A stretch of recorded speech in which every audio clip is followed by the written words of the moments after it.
So, welcome everyone. It's really great to be here again on a Tuesday with the live conversations.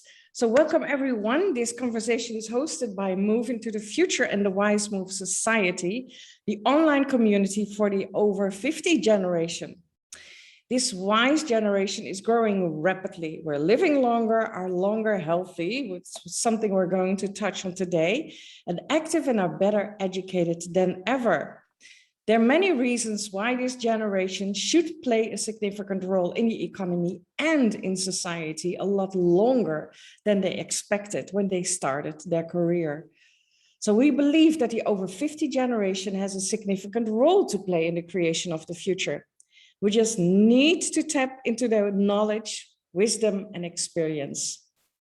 And with this Tuesday live conversation, we aim to give you a glimpse of what is happening on the Wize Move Society, to share a bit about both the challenges and the opportunities that the 50+ generation is facing, as well as how the members of the Wize Move Society work together to create a solution and play an active role in the society and economy. So we're very clear about it, that we're not on our way out, but part of the future.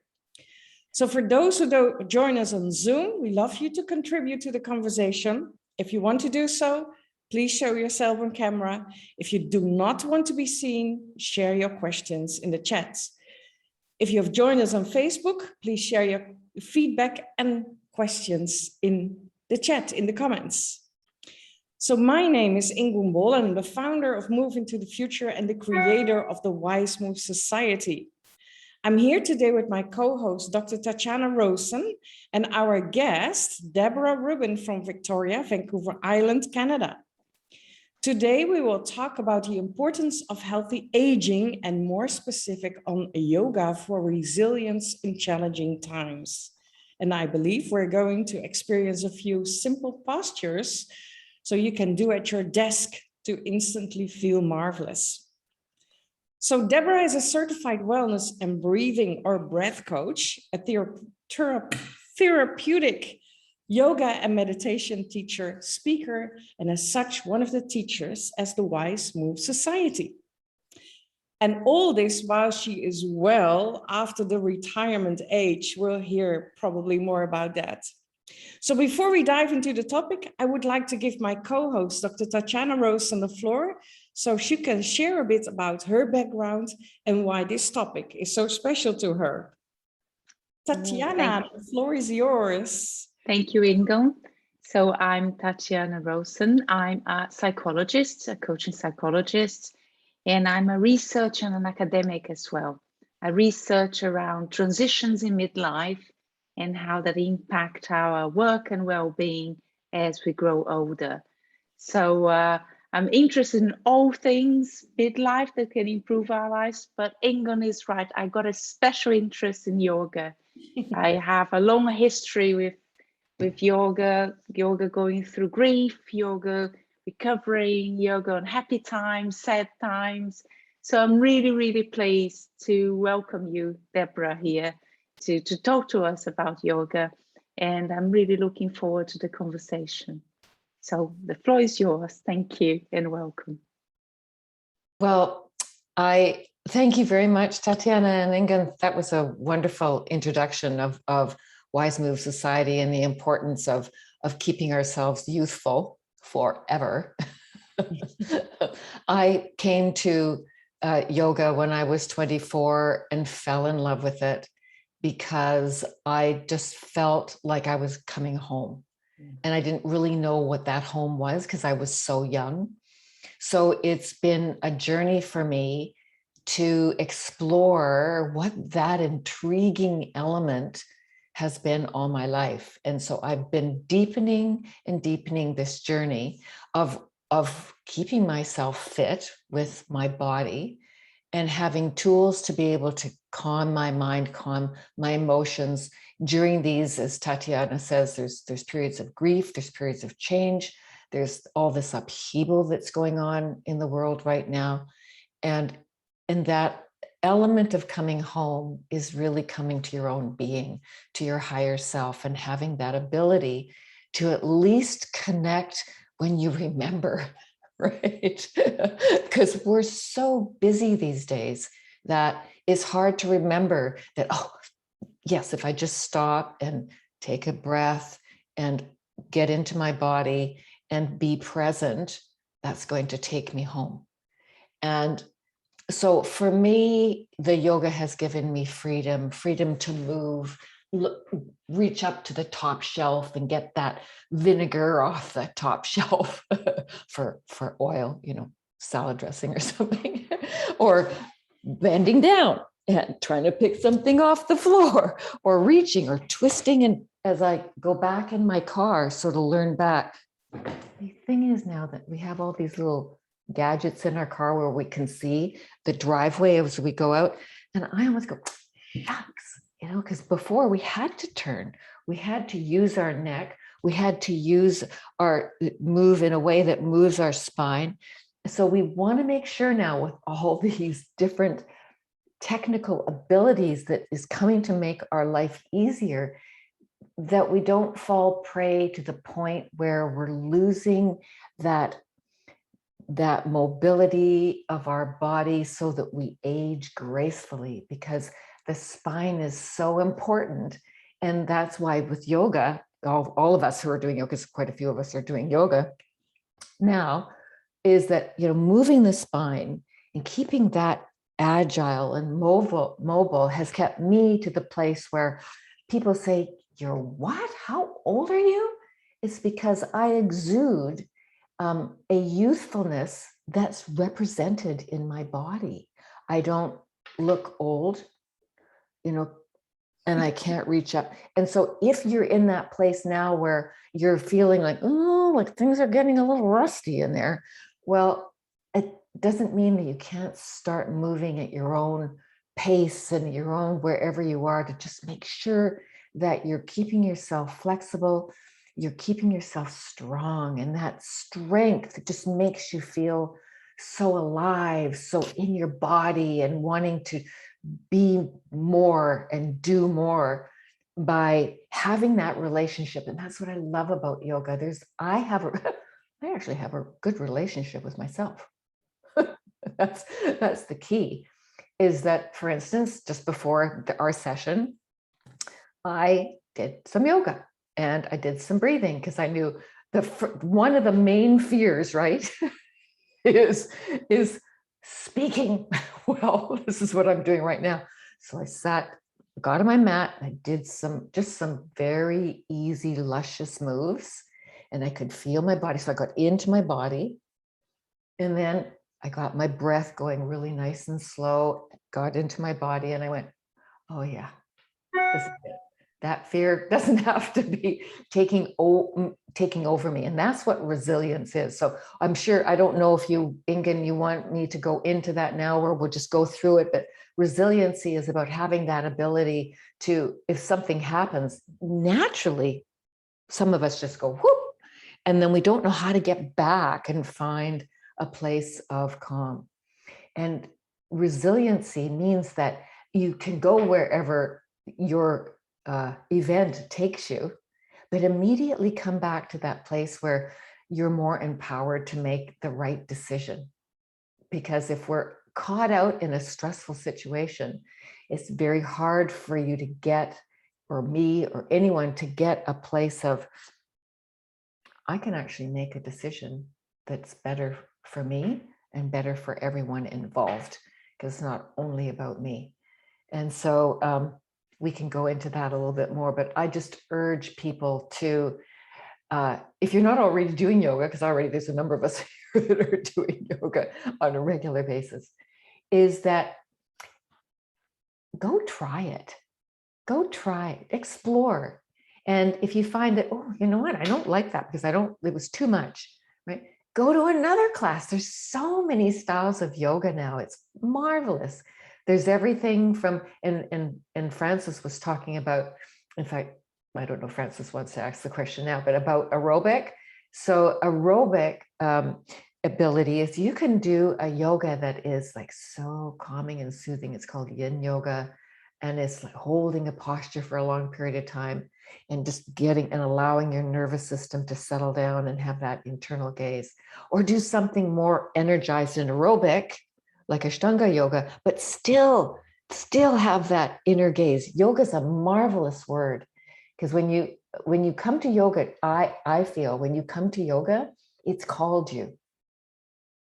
And there's something deep within that word. It's so ancient that it says, it's my body, it's my mind, it's my emotions, it's my higher self, it's my spirit. And so when I got into it, I just wanted to get the body. I just felt so awesome. I just wanted to get the body going. But then I grew over time and felt, there's more to this. And so I teach meditation, I teach breathing, I do all that. And yeah. So Ingun, do you want me to be quiet and ask questions or? Well, not be quiet, of course not. The thing, well, I am going to ask you one question, because people are probably thinking, okay, yes, she easy, you look 52, but can I ask you how old you are? I'm 73. 73. So you are a great example. It's not just talking, it is about, doing it and really making that happen. And that is really what I like about it. So, no, just this, I think, I was trying to catch up with all the words that you were mentioning. And at the same time, I love to watch you, because and you already feel like you have to move with you, because you move everything, and it's, your hands, and you feel like, okay, yes, I have to do that as well. But anyhow, it is about mobility. It is about flexibility. It is about being strong. And that is things that we really need also in this generation, of course, everyone needs that. But especially also when you really grow older, you need those things. It is about being alive. It is about being in your body. It is about resilience. Love to hear more about that, of course, that place of calm. It is, there's so many, different things. And then you say, okay, but this is also about, be more, act more, making the right decisions. So it's not just about, health, because that is what I feel it is, that, and that is a great topic right now, and very important topic right now, is about healthy aging. Why is this so important for healthy aging? Because, if I see people doing yoga, most of the time it is, the younger ones, or the 30, 40, that's how long can you do yoga, and how important is this for healthy aging? Oh my gosh, you could do yoga forever, because you could be, let's say you're infirmed and you're in your bed. You can be doing yoga in bed. Even if you just push the back of your arms into the bed and just move your spine a bit and take your breath and connect with your breath and breathe slowly and lightly and deeply. And I'd like to actually go into the breath a little bit. But Frances, you have a question? I started yoga 5 years ago because they discovered I had osteoarthritis. And he told me I was never into exercise or gym or any of those things in my life. I found them boring. I found them time consuming, and I always used to get very tired. So he says to me, well, it's either yoga, go for 6 months. Otherwise, we have to give you a hip replacement, but we can't do anything about your spine because I've got it at the lower end of my spine. And I have to tell you, I have no pain, nothing. That's why I go. I don't even call it gym, I call it therapy. So when my friends call me for coffee, I say, well, I've got therapy from 9 to 10, I'll meet you at 10:30. So it is definitely for health reasons. And you do see the thing immediately. I started off doing it on a chair because I couldn't tie my shoelaces. Couldn't bend to tie my shoelaces. So we started off stretching my spine on a chair. And now you should see me. I'm like a gorilla. I climb all over the place. Just to tell you, I was in the supermarket the other day, and without thinking, I was wearing a mask. The baby peas were right at the top. So without thinking, I climbed on the shelf to get the baby peas. I turned around and there were 6 people clapping, and the one guy's mouth was this long. He thought this old woman is crazy. She's going, but I didn't even think about it. I just clapped and picked the peas. That's it. It's about You're freedom. 55. You're 55, so you can be flexible. You me? I'm 71. 71. Okay, you know, She was being kind. both of you. So I really want to involve Tatiana in this conversation as well, because she's a lot younger than the two of you are, and I am. But you know, she's also a yoga lover, the passionate yoga lady. So just thank you.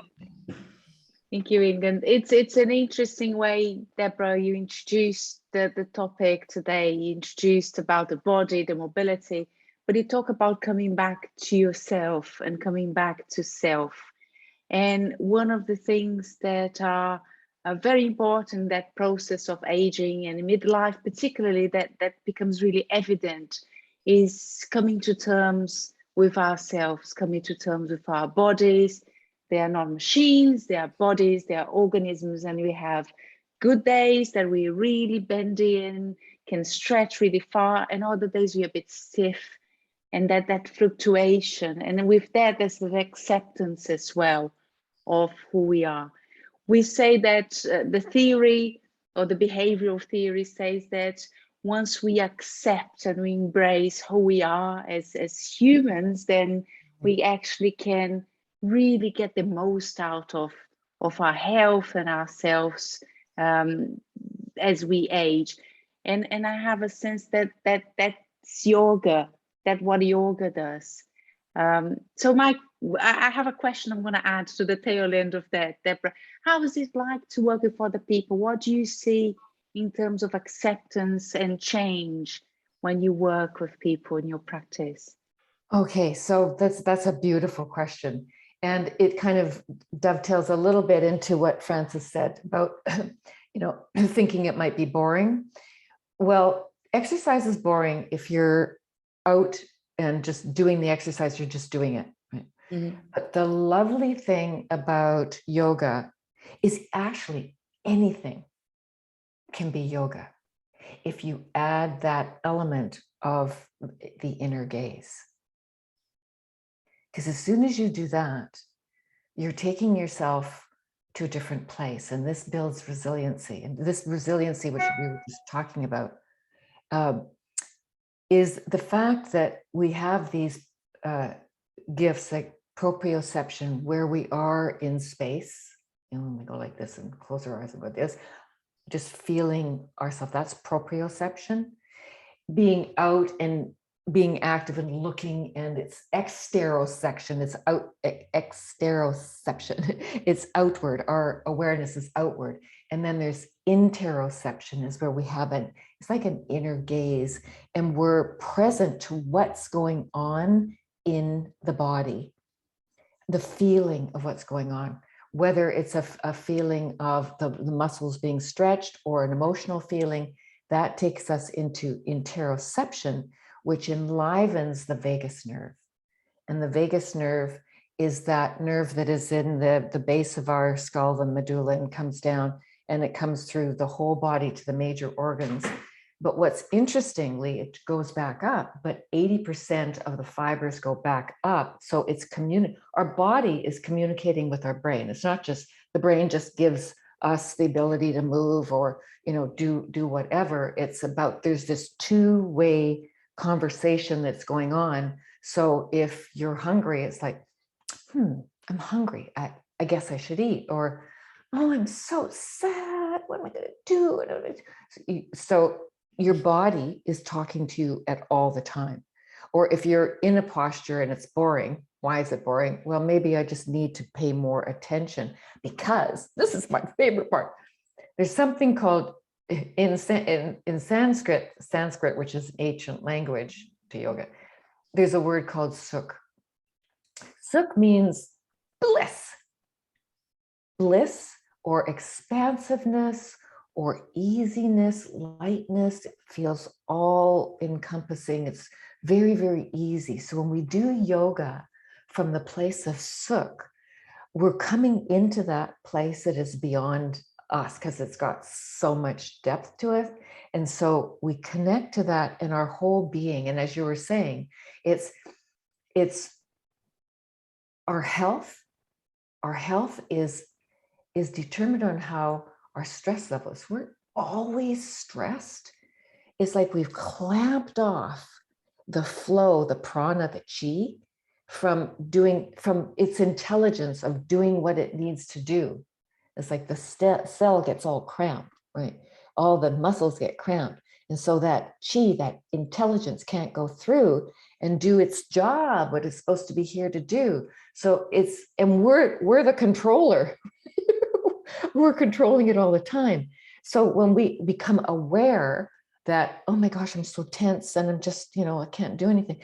But in a nanosecond have the ability, the resilience to recognize that and then do what is necessary and make that intelligent decision. Just take a breath, just relax. Then we are in control. And just saying that, saying that, you just settle down and I'm in control. I've got more control of my emotions, more control of my actions, how I speak. I just have more awareness. So awareness is a very important part. So the boring thing is that if you're doing yoga and it's boring, you just need to look at it from a different perspective. You can shift in a nanosecond to it not being boring because it's like your own entertainment center. Yoga is like your own entertainment center, right? You tune in, you feel, and you go, I'm happy, I just feel marvelous, or I'm pushing too much. That really hurts. Well, you don't need to push. You make the decision of how far you go in a pose or what you do. Being outside in a class, sometimes there's a little competition and you don't want to show anybody that you might not be able to do a pose. That's not what it's about. It really is about honoring where you're at. And that has got so much growth to it alone.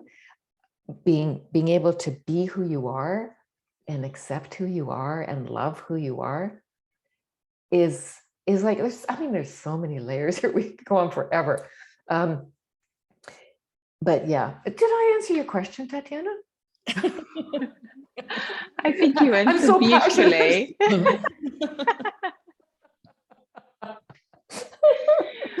You answered beautifully. Deborah, you brought another point that I think it's so important. A lot of people feel that as their bodies are changing, they feel really self-conscious of exercising and be seen or be looked at. Suddenly they're in a room and everyone will seem fitter than them and bendier and happier. It's like the world of social media. And yoga is not about that. It's about you and yourself. It's not about the mirror in the class, right? Yes. No. It's about, and yoga is a journey.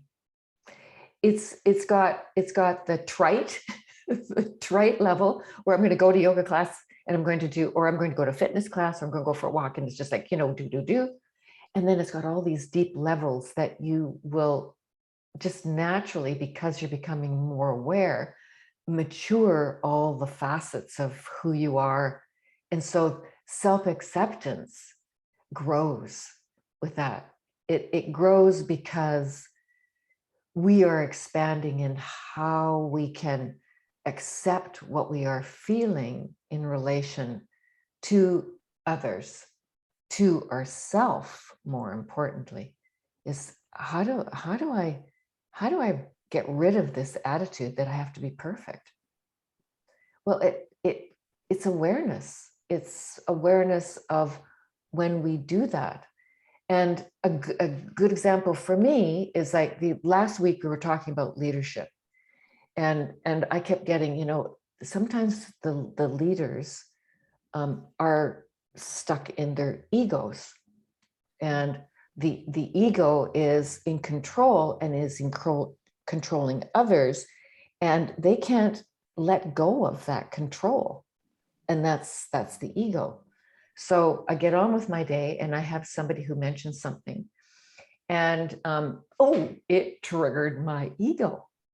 Right? I went, and I just could feel my whole body go and contract. And I thought, this is so wonderful, because I've got the ability to watch my ego go into apoplexy, right? So then I can snap and make a decision. And it was like, okay, Deborah, she's right. Like, listen to her. And so I could let go of my attachment to what I thought I wanted to say and do.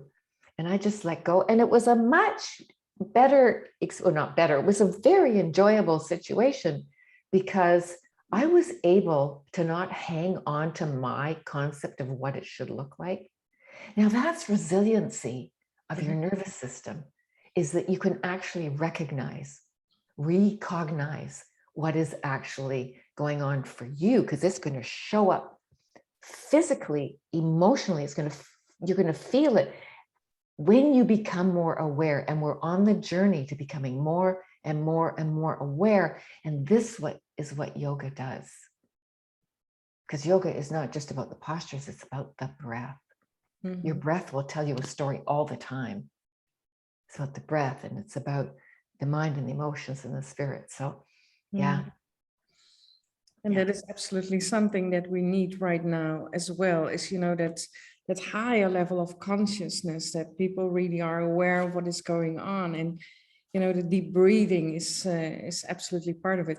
And I'm constantly thinking, it's the full moon right now, and I signed up for meditation for tonight.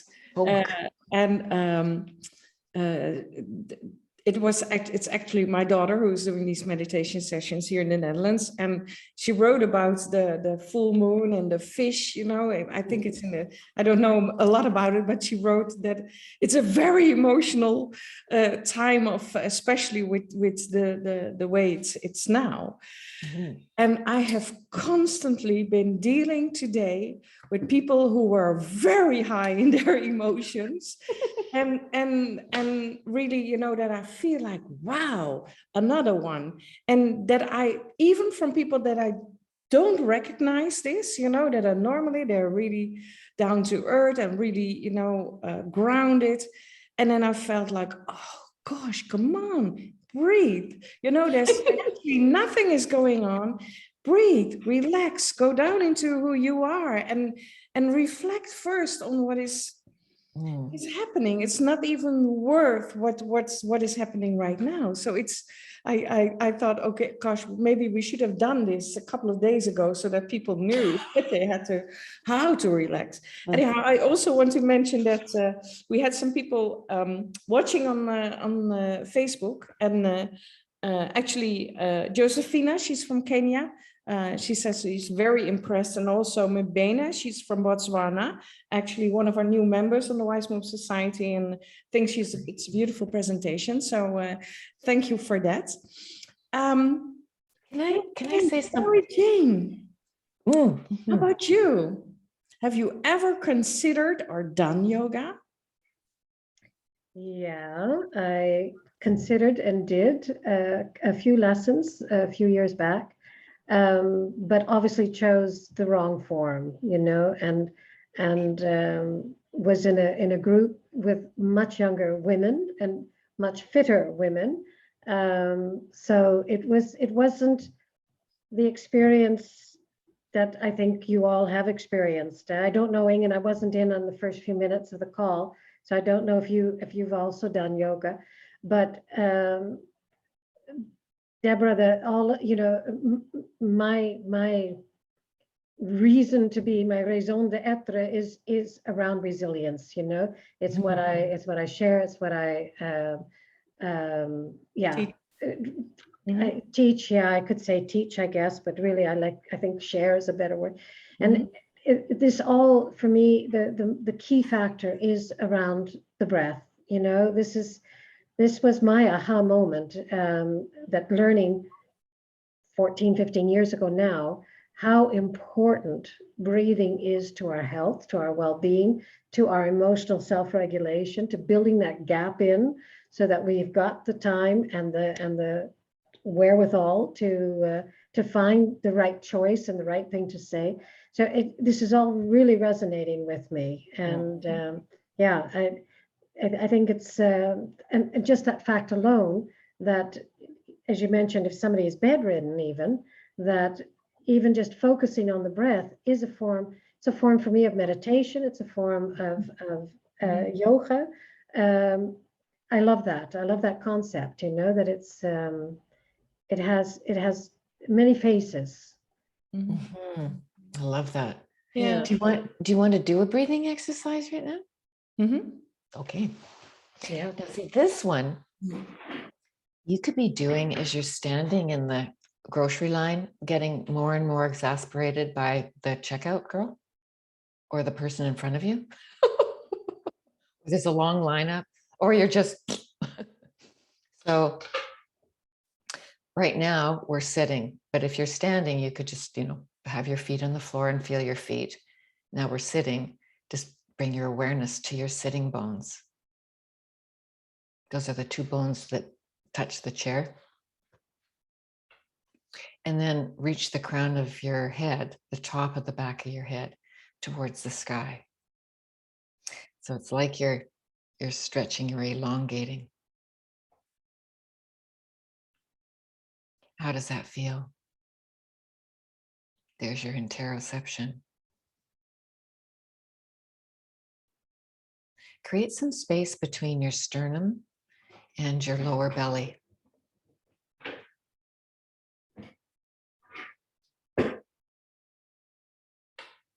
So just with that, you can change your feeling of towards an upliftment. And then bring your awareness to your nostrils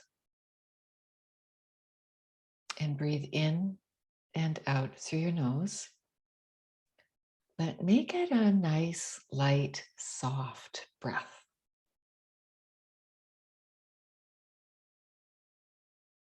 And then take your awareness down to your lower ribs.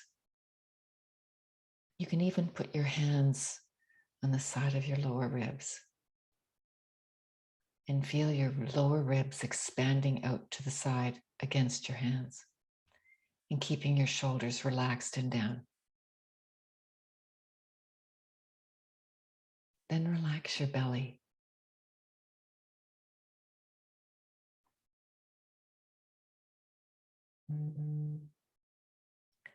And then, just while you're doing that, bring your awareness to your upper chest. And you can even put your hand on your upper chest if you like. I don't see anybody doing it here, but we want to pacify the chest from breathing into the upper chest.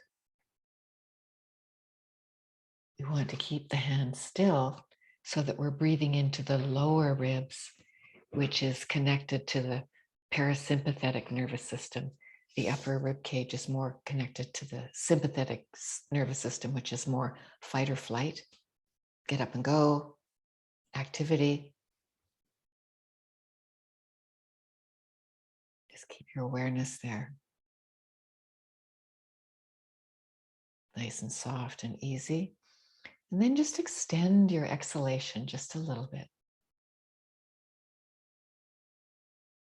without going into your upper chest when you inhale.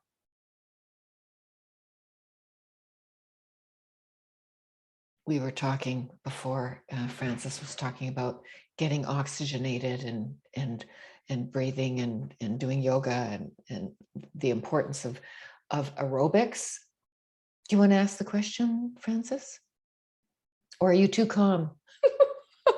No, the question I asked was, I do quite a bit of yoga, but I don't do enough aerobics. Yeah. And people were saying that it's not enough to just do yoga. So I asked the question, is it enough to just do yoga? Because Yeah. It's always good to have a nice balance in your life. But if you are only doing something like yoga, there are a range of yogas, from the very calm and relaxed and holding poses for longer periods of time from Yin Yoga, all the way up to Ashtanga Yoga, which is powerful, which is dynamic, which is more aerobic. But you can have that aerobic sense by proper breathing.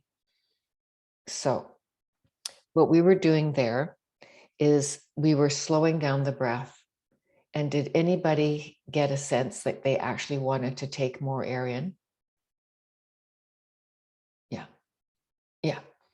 Well, when we feel that we want to take more air in, that's actually our relationship with carbon dioxide. And interestingly enough, we can take in a lot of oxygen into our system, right? And breathe and have an oximeter. This measures the amount of oxygen we've got in our blood. Right? You can have a lot, you're going to be like 98%. But what's really important is getting that oxygen out of our hemoglobin, out of our blood, into our tissues and cells. And guess what does that? Carbon dioxide. Yep. Carbon dioxide needs to be in there in balance to be able to open the door. So the oxygen molecules are riding along and the hemoglobin, and they've got to get out. And carbon dioxide comes in. Okay, you can get out, go into the tissues and cells and do your job. But if carbon dioxide isn't there, then the oxygen kind of binds to the hemoglobin and stays in there. And sort of like, can somebody let us out of here? Carbon dioxide, can you come in here and let us out of here? So carbon dioxide is that really important gas, but it is also the one that it triggers you to breathe. It's not oxygen, it's not a lack of oxygen. It's our relationship with carbon dioxide. So carbon dioxide is, if we're really sensitive and we want to open up our mouth a lot, that's because we need to build up our tolerance to carbon dioxide. And that's where we get the oxygenation. So we may need to go through a period of adjusting our relationship, our buddy, carbon dioxide. So just think of that when you're feeling like you want to open your mouth. Relax and pull back maybe. And there's a great exercise to do while you're walking, like a lot of us walk. Mm-hmm. And so when you go for a walk, keep your mouth closed. Because a lot of times, I mean, you might not even have any awareness that when you walk up a hill or you walk down a hill, or you walk up some steps, that you want to open your mouth. Just become more aware of that. Oh, I'm actually opening my mouth a lot. When you open your mouth and you're breathing through your mouth, you're getting rid of that, your friend. You're getting rid of your friend, carbon dioxide. So we want to close our mouth, and we can go for a walk, and we can just start there, going for walks with our mouth closed, and our gauge into our oxygenation and our relationship to carbon dioxide is if we want to open our mouth. Just go a little slower in the beginning. Build up that tolerance to have more, a better relationship with the carbon dioxide, and your endurance and your energy and your vitality will start to increase, because we want to have more of a balance with that. So that's a really, really simple one to do. You can do it when you're going to the store. You can do it when you're cleaning around the house. I notice sometimes I'm doing something, oh, my mouth popped open and I'm breathing through my mouth. So it's telling myself, okay, go back. And it's a continual place of, okay, I'm getting better and better and better at not having to open my mouth. And I feel really good. And I feel more calm because of that. Yeah. Mm-hmm. So your breath is your buddy.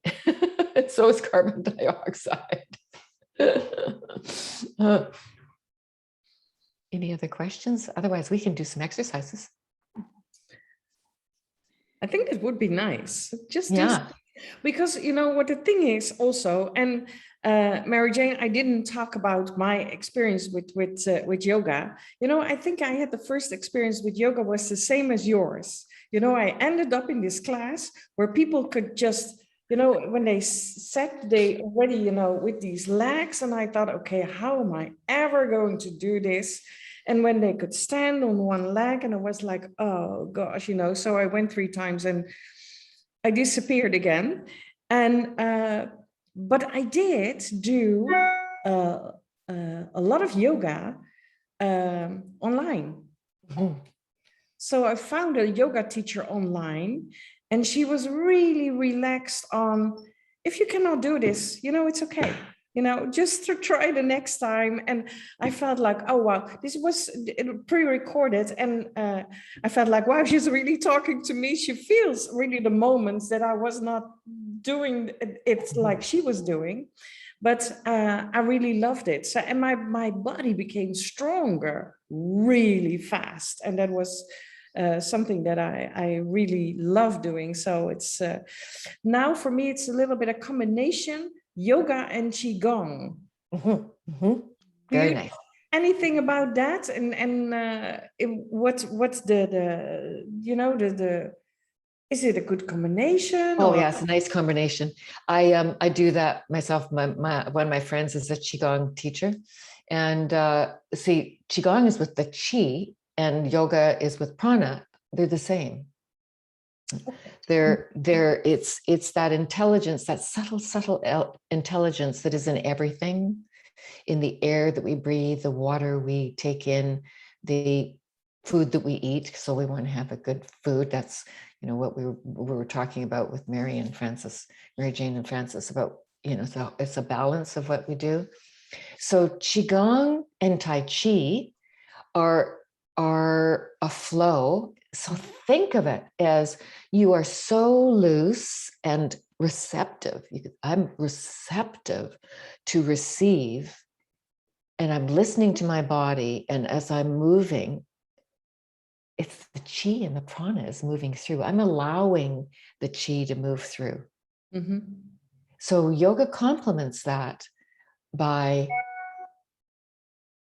we're strengthening in a different way. We're bringing flexibility in a different way. We're bringing internal in a different way. So they're all complementary to the same goal. They just have different tenets, different beliefs that are there. And it's not really beliefs, it's more like ways of doing and backgrounds. But they come from the East. They come from the ancient traditions. And where it was sort of one, now it's kind of gone out. So they come back. I guess it's almost like saying I'm coming back to the self. So it's coming back to the core, coming back to the spirit, coming back to the divine, divine within, and connecting to that. And it's wonderful that you started somewhere and you didn't give up. And now there are so many options. I'm sorry, there's no excuse anymore.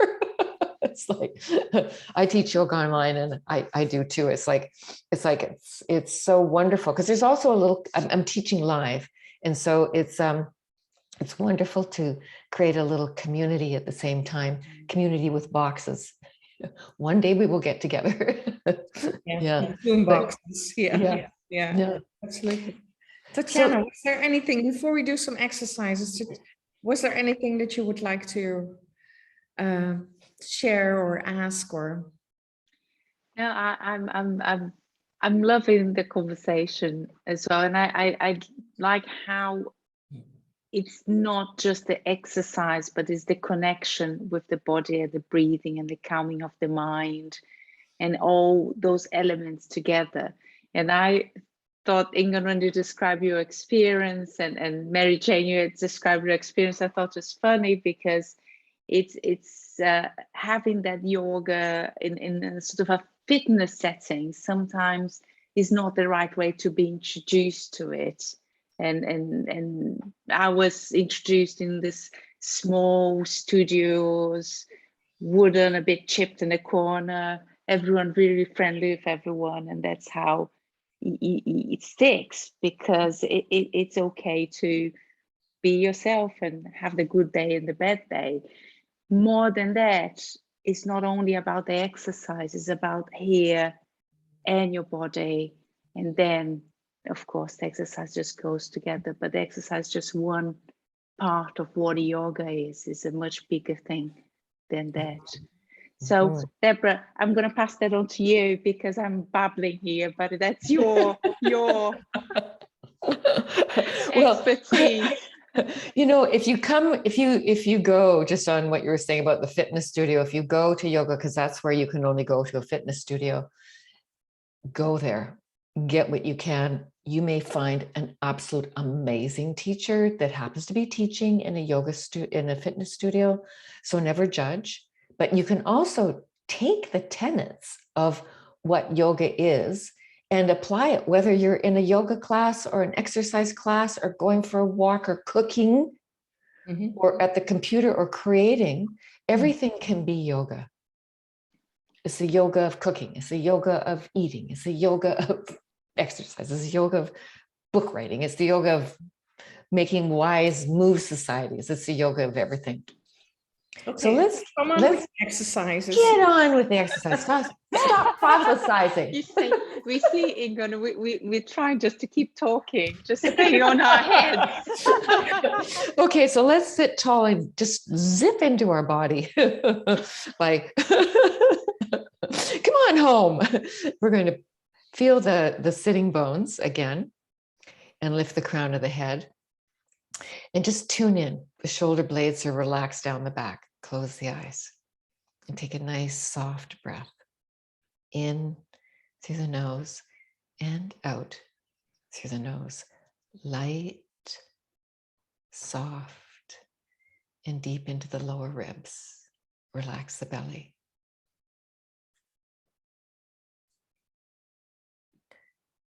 And then just take your shoulder blades back and around and up towards the ears, and then forward and down, nice and slow. And be aware of the different feelings as you take the shoulders around in a circle. So your shoulders go back and they go up towards your ears, nice and slow. Feel each section as you go around in a circle. Take the shoulder blades back, almost as if they're touching each other. And then lift up and then go in reverse. Take the shoulder blades back and down. Nice and slow. See how slow you can go so you can be present to what's going on and notice, oh, it's a little different in that one side. I feel like it's going back. Great. Okay. So come back to center and then just check in.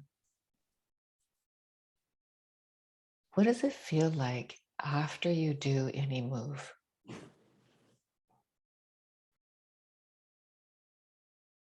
What do you notice?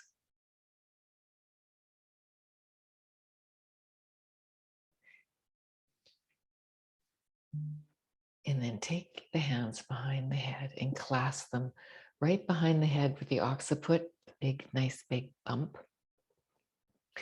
And this is a nice little back bend at the same time. So we're going to look up to the ceiling and open your arms, sit away from your chair. Yeah, so you're sitting up, but there's a nice little arch up and back, opening up the armpits to get the lymph moving. And then take your pelvis and come forward round the back without pushing your head and your neck. Bring your elbows together and round forward. Get a lovely stretch in the back of the neck and the shoulders and the upper back. And there's a soft breath. And then just moving the pelvis a little bit more to neutral, and to watch yourself unfold as you come back up. And the spine now is coming. It's like you're zipping up the spine and then looking up again. So it's a nice little back bend Looking up, the teeth are closed, the mouth are closed, tongue is at the roof of the mouth. So we're stretching the lymph, moving the lymph. And then one more time, taking it nice and slow, being present as you come down on an exhalation, exhaling down, rounding the back, bringing the chin down without pressing the head. But you're bringing the elbows together as nicely as you can. And then coming back up. And taking the hands down.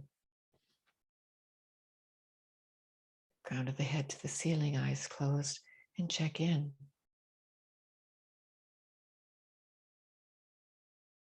Breathing into your lower ribs and soften the belly.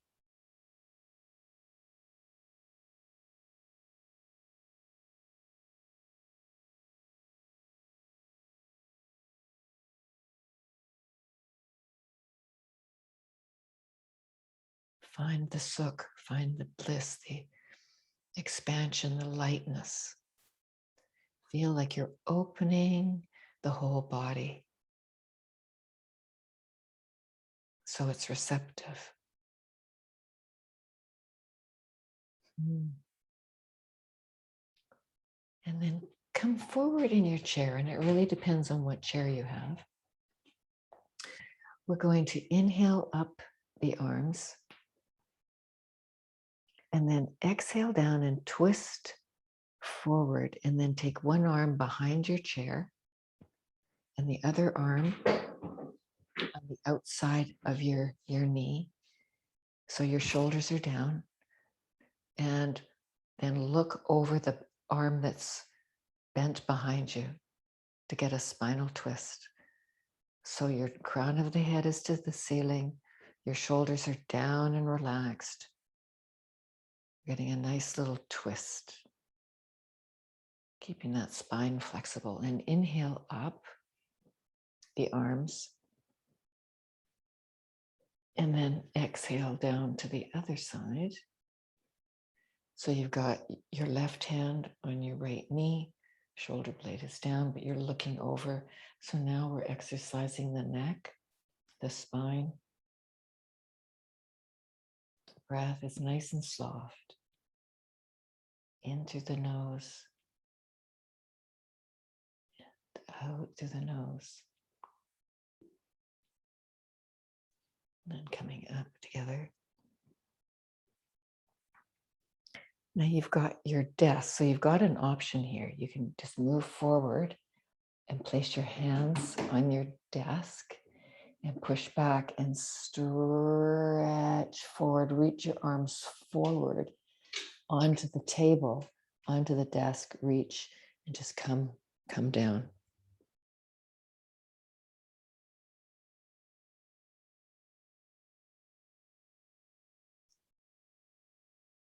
There's a soft breath.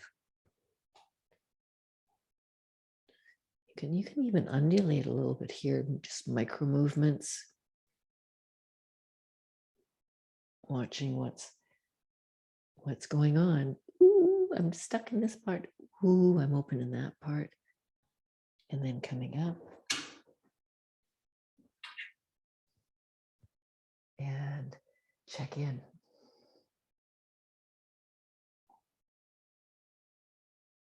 Has the breath settled? Is the belly relaxed?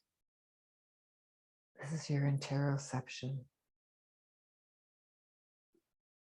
Of feeling how things are in your body.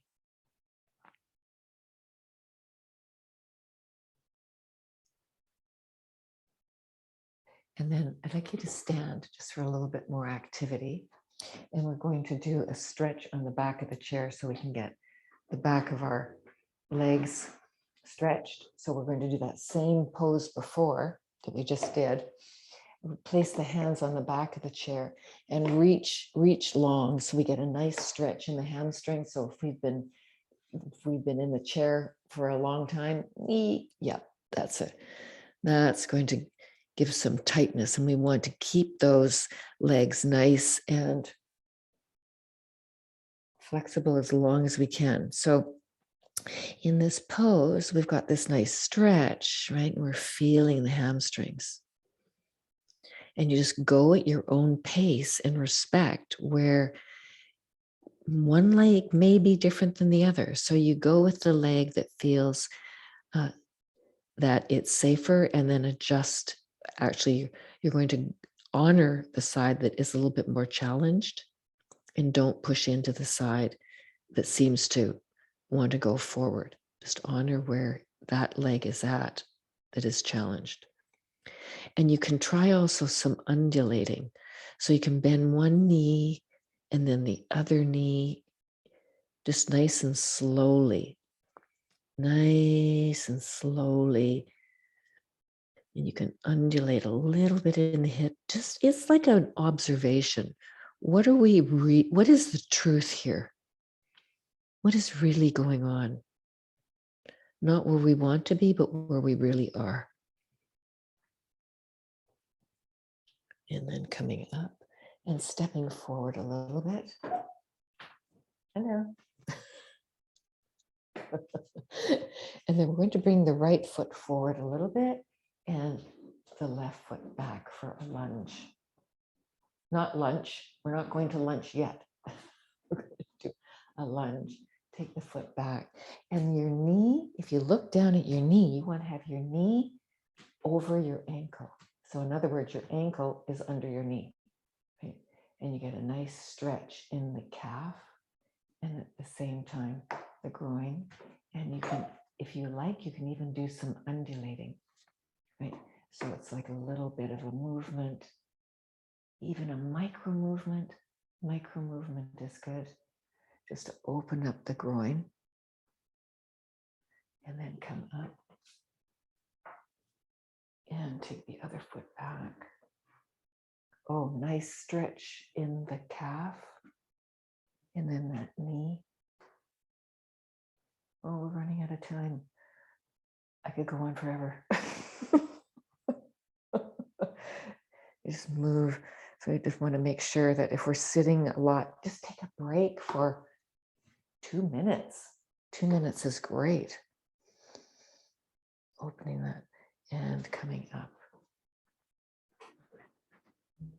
Back. So there's also another one quick one. I'll just tell you what it is that you open your legs. You open your legs and you place one hand on each knee, and then you just move from side to side. So you're kind of pressing open the legs and taking one shoulder over to the opposite knee and looking back towards the wall. Now your breath is soft and you're feeling and honoring where you can go, how far you can go. And you may even feel a sensation in another part of the body that isn't even related to the groin. Like maybe there's something in your hand or there's something in your foot that is activated.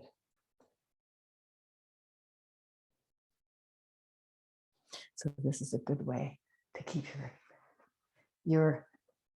the energy flowing in your groin. And then after, when you're finished these, if you can, just spend a moment just checking in after each time. It's wonderful, marvelous, your body loves you.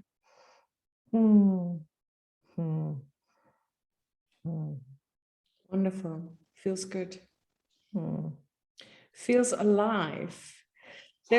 Can you explain that, whenever I start doing these yoga, Qigong kind of exercising, and now as well, it's always the first thing my puppy does is he feels like it's playtime. He needs to join me and needs to be sitting on my mat. He needs, he's always there. And I feel like, come on, let's do this. I need to do this on my own. They love the chi, they love the prana, they love the wholeness. they can just tune right in. Their little spideys are just tuning in and say, I want that. I love that. It's confirmation that what you're doing is good for you, and they want a part of it as well, right? Because it's not just at that level, it's at all levels, and you're enlivening something that they're so sensitive to subtler levels, that they're glad you're doing this because you're enlivening. They're getting sustenance, they're feeding you, and you're feeding them. They're special creatures or animals. Yes, So, they are. Yeah, he yeah. feels it. That's right. Yeah. Yeah. Well, ladies, it is I gotta go. it's already an Fantastic. hour. So just a quick round. So what do we get out of this? Frances? Well, I like the breath, because I'm not worried about the fight or the flight. I worry about the freeze. When I'm very anxious, I freeze. And breathing is the only way that I release that. Fighting and flying, I'm very okay with that. It's I freeze in my spot, and I can't make a decision. I can't move. I'm stuck. And I like the breath. That's what I enjoy when I go to yoga, because it forces me to breathe. I learned a long time ago, I don't breathe. I mean, I hold my breath all the time. I breathe here in my neck. So yoga has actually made me aware that I have to bring in my body, not in my neck. Yeah. And it's because I'm always anxious. It's always because I'm always anxious, and I freeze. I hold tight onto things like that, which is very bad. That's how you get heart attacks. Breathe. That's your word. Breathe. Yeah. Mary Jane. I put in the chat, Deborah, that your joy is contagious, you know, Yeah. in what you're doing, and thank you. So joy. Absolutely. It is. I'm addicted to the bliss. Sorry. Hi, my name is Deborah, and I'm a recovering blissaholic. Are you covering what? Blissaholic. Blissaholic. I That's love a that. wonderful thing to be. Yeah, a blissaholic. Okay. Tatiana. No, I agree with Mary Jane. It's contagious, and it's wonderful, your passion, and hopefully everyone listening and watching us can get a bit of that and get started, because we all feeling really relaxed. So we are the testament of how wonderful it is. So thank you, Deborah, for sharing with us. Yeah. For me as well, thank you very much. It was a joy, just being here. I feel relaxed. I feel confident, and again, also, I really need to come on. Let's do this. It is about healthy aging, of course, and I was talking to someone this week, and I said, well, I'm always talking about healthy aging, but I have to do this as well. So, and you know that even that you are aware of that you have to be doing this, and what's your lifestyle, your breathing, your exercise, and whether it's walking or yoga or Qigong, or you really need to work on that. So that was really fantastic. And this is also what you will be offering on the Wize Society. That is really, you're one of our teachers, and I love it that you're bringing a program there as well to get people on their feet and really work on that mobility, that resilience, that, all the things that we need also when we grow older.